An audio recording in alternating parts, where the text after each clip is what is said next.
Hi, I'm Femi Okay. I'm Malika Bilal, and you're in the stream. Hundreds of thousands of French citizens are rallying against economic inequality and the government. We explore what the yellow vest demonstrations mean for France, so join the conversation by leaving your comments in the YouTube chat. But first, have a listen to what French President Emmanuel Macron said on Monday after 4 consecutive weekends of anti-government protests. Je prends ma part de cette responsabilité. Il a pu m'arriver de vous donner le sentiment que ce n'était pas mon souci, que j'avais d'autres priorités. Je sais aussi qu'il m'est arrivé de blesser certains d'entre vous par mes propos. Je veux ce soir être très clair avec vous. Si je me suis battu pour bousculer le système politique en place, les habitudes, les hypocrisies, c'est précisément parce que je crois plus que tout dans notre pays et que je l'aime. Les gilets jaunes, or yellow vest protests, began last month as backlash against rising fuel costs. But they evolved into a nationwide outcry against social inequality and President Macron, who critics say is out of touch. Macron has promised strong economic measures to appease protesters, but will such policies be enough to convince people to leave the streets? Here with us to discuss, in Paris, Cole Stangler is a French political analyst and journalist. Aaron Zaleski is the Paris correspondent for the online magazine, The Daily Beast.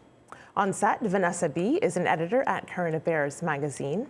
And in St. Claude, Julien Bresson is a yellow vest protester.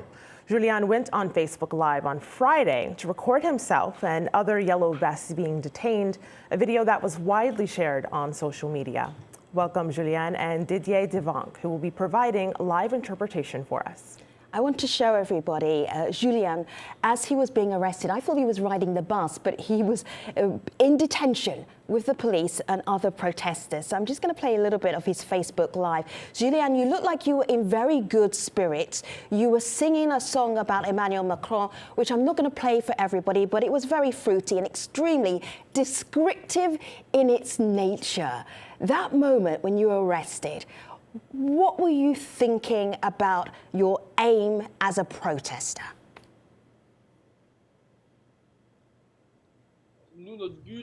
Well, our goal was, at first, to go to Paris to show our insatisfaction with the current politics and everything that's going on in France actually, especially the social movement. But then when we got arrested, I'm not going to say that we laughed about it, but if you will, we managed. And in the police van, we started singing, we started laughing, and we tried to stay positive. Because when we got arrested, they told us, don't worry, we're taking you to the police station, it's for prevention. You're going to be released in 3-4 hours maximum, and you're going to be able to join the protest again. So for us, no worries. We didn't think we would be detained, just so they record our papers and that's it. But in fact, later on, it turned out that we made more than 15 hours in detention, so all day Saturday, and we were not able to go protest on the Champs-elysees. Julien, I want to talk about why protesters were out there in the first place. We got a tweet here from someone in France. Ed Diogon writes, expunge the tax, maintain the old one that people are already used to. I earn 1,200 euros and I pay 530 euros as rent.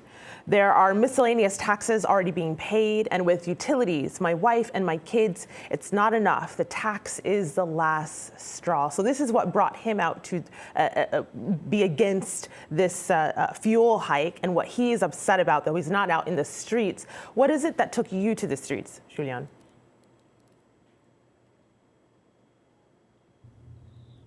Well, if you will, at first, there was already the fuel hike, and people started to revolt, and they said they wanted to say, stop. We are tired of paying so many taxes. You have to know that in France, we pay about 40% of taxes. That's a lot, especially for people who have very small salaries, like the person who wrote that tweet.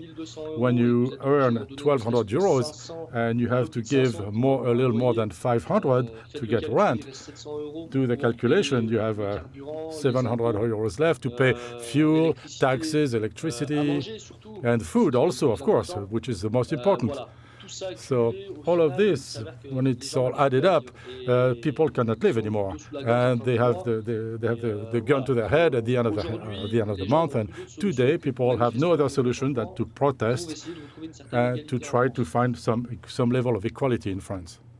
Julian, I want to play you a little clip from another protester. His name is Xavier Monnier, and he told the press this about why he was so angry with the current economic situation in France. Have a listen. Que faire face à ça? On est comme du bétail pour eux. On est traité pire que de la merde. C'est pas normal. Notre France à nous, c'est pas ça. Notre France à nous, c'est passé et on continuera à la défendre. Jusqu'au bout, on lâchera rien. Regardez comment... So, Julian, your president has made concessions. Are you happy with the concessions? Are you done protesting now? No, not at all. Not at all. And I think, in my opinion, I think I can speak on behalf of the large part of the Yellow Vest. The concessions he made, it's a drop. It's a drop in the sea. I think if our president, Mr. Macron, had at first told the French people, okay, I understand you.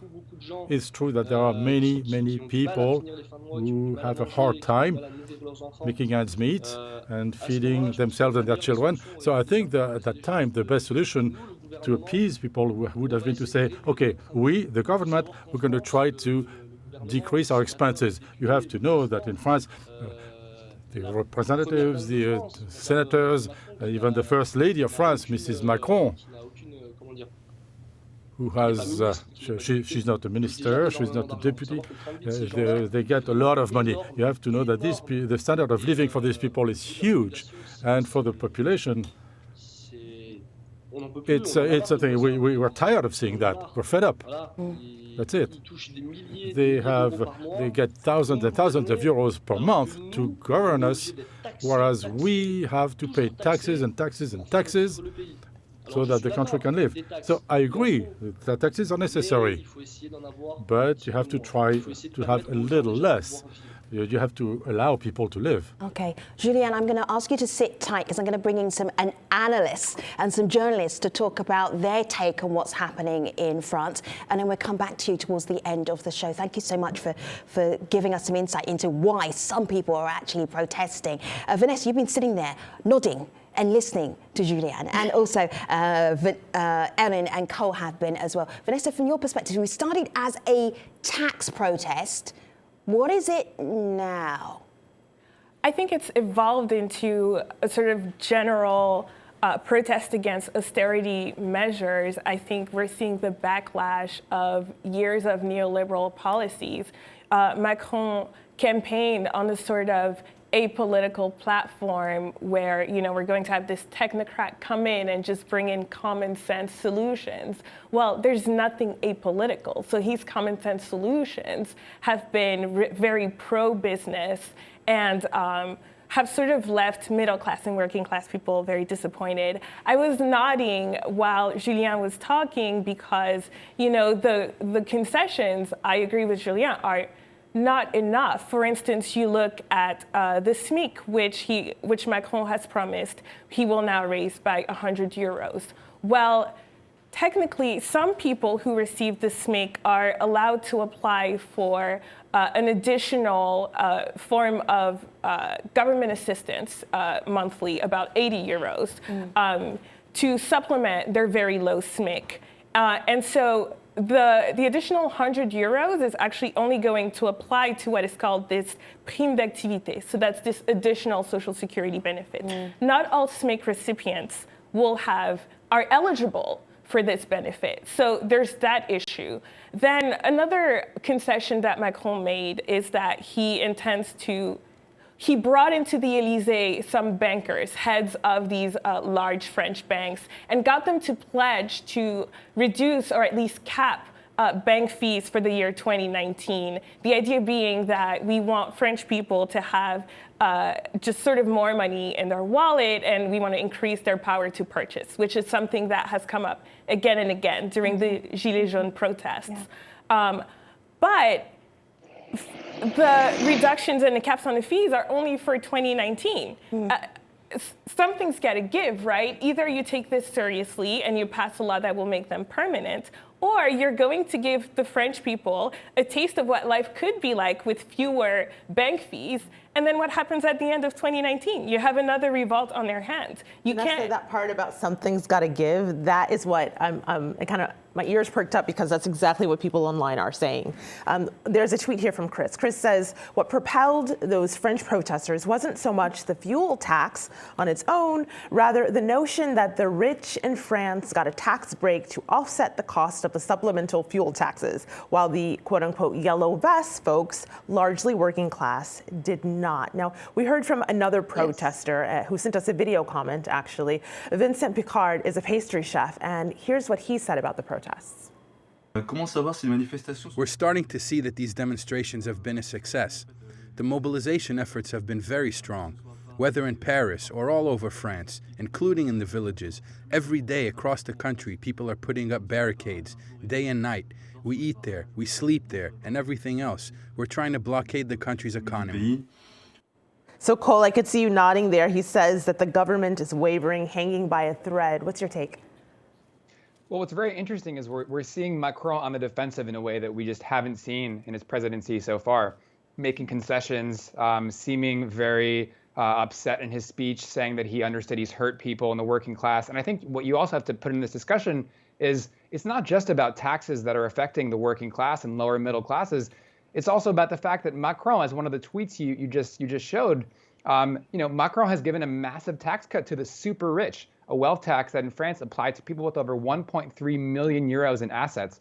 Those are the people that are getting a massive tax break. And then when you look at the working class, you're looking at people that are coming out to these protests, they weren't getting tax relief. And so this question of the fuel tax was really a trigger for a much bigger conversation about inequality and for how the government treats people in France. And I think it's important to add as well, when I talk to people in the US, and especially I see some of the reactions coming from the right wing in the US, or Donald Trump's tweet that he did about the movement, there's a sense that, this is an anti-government, kind of just purely anti-tax kind of movement. And in France, it's important to point out, people are very attached to the state. People believe in public services. The question is not about the government's role in the economy. The question is how is the government going to treat people fairly? It's a question of how is the government distributing resources? Who's paying for services? I think that's at the core of this. It's a much bigger conversation about inequality and wealth in the country. Yes, to add to that, yes, there's a general anger against Macron, I would say. That it started as a fuel protest and evolved into a protest about social inequality. But the refrain I keep hearing is just this anger against Macron himself. And I think part of it is the policies, as Cole was saying, about his rolling back of the wealth tax. And even in Monday's speech, he was quite clear that he was not going to back down on that. And it's also been the manner in which he's presented himself in France. Up to this point, he's been criticized as presenting himself as aloof, distant. Some would say that he's been dismissive, disdainful of certain segments of the population. He's been called elitist, out of touch, president of the rich. He held last January, before the Davos meeting, he held a global business meeting at Versailles. There's a certain that I've had French people tell me Macron and his government need to stop acting like monarchs. And I think that this attitude, this perceived attitude, has further fueled the anger here. To add to Erin's point, I think it's if you look at what's fueled the movement, I think Macron's absence as well from the public sphere is part of this. The protest started November 17th, was that first big day of action. Macron waited. He didn't want to weigh in. I'm kind of reminiscent of de Gaulle in May 1968 in a lot of respects. He finally weighs in at the beginning of the month.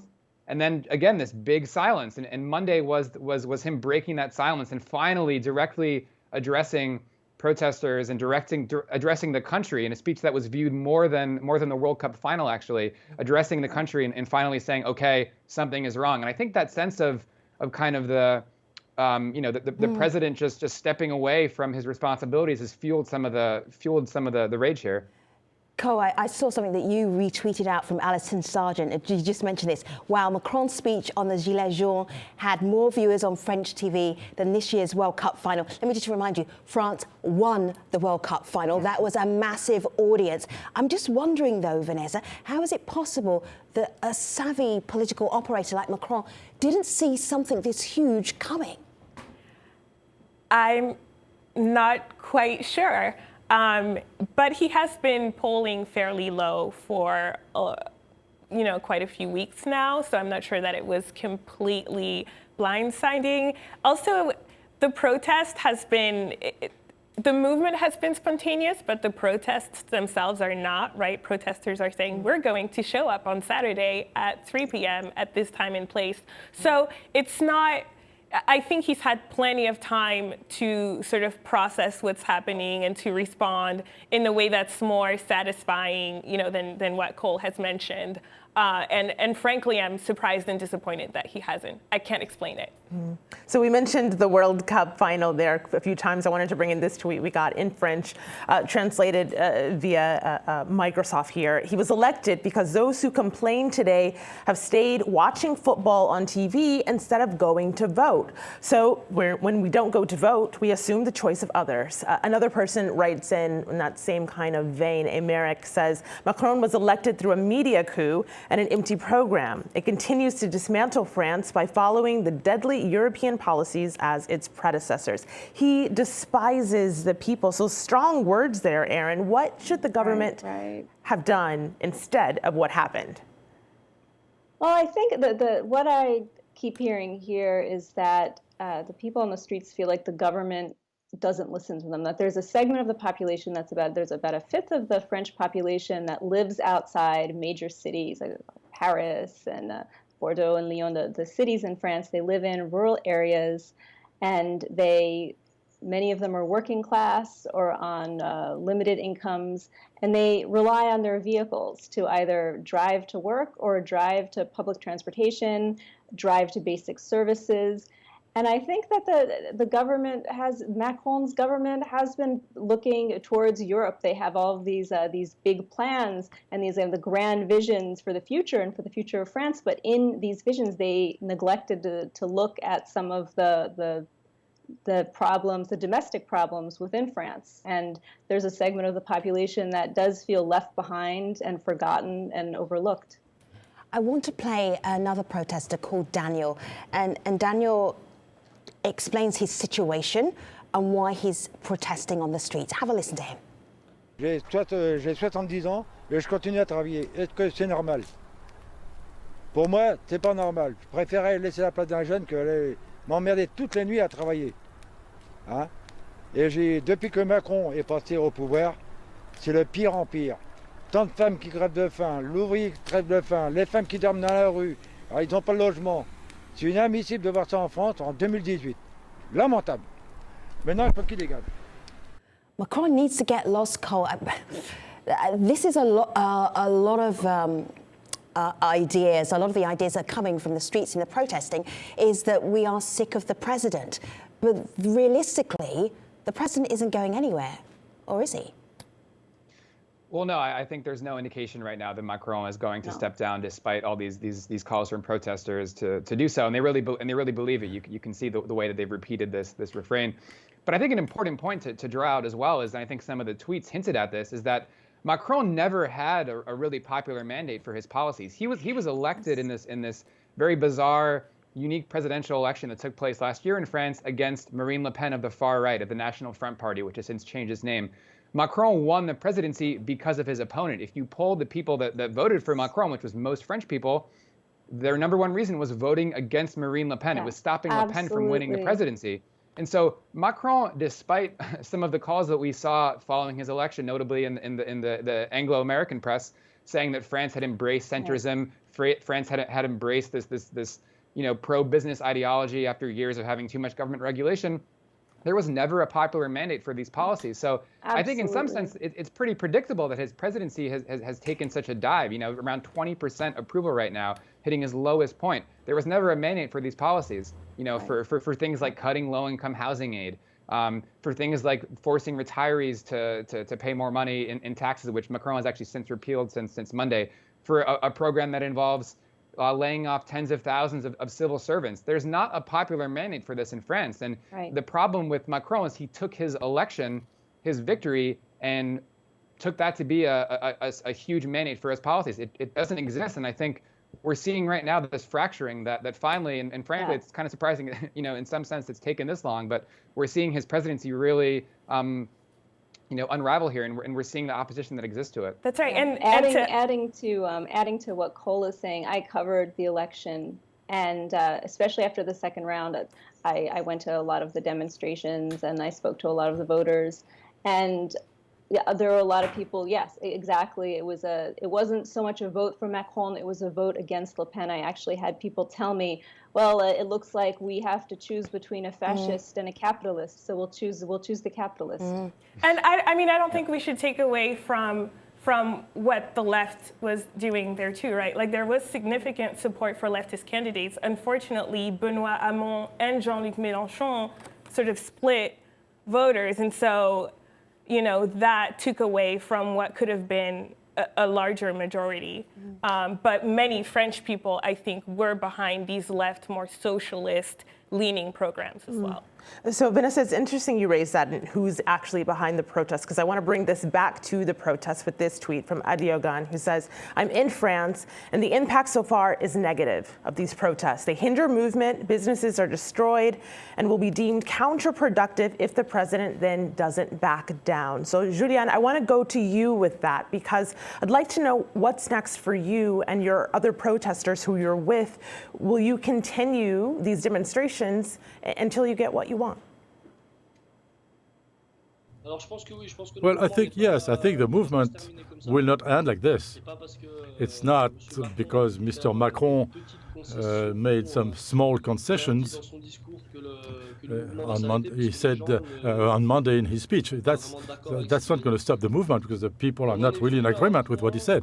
We reached a point where the yellow vest protesters and most of the yellow vests, now what they want now, what they would like to see from Macron would be that we go to a citizen initiative referendum that would allow us, the people, to have a vision on the whole of the policies, so we would have our word. We would be able to say something. In France, which is a democratic country, the people can't say anything. The people doesn't have the choice of the laws that are voted by the politicians, knowing that a lot of the laws that don't go in our direction, the people's direction, are voted, for example, at night, or voted in assemblies that are half full. We have politicians who, with their mandate, are paid thousands of euros not to attend sessions, and that's not acceptable. And it's true, this anger has grown a lot because of taxes, because people are fed up with taxes. But little by little, with this social movement, yes, Macron needs to step down, but the priority for us, the yellow vests today, would be that the president accept, first of all, to listen to us, first thing, that would be a good start, and also, secondly, that we could have a referendum, a citizen initiative referendum.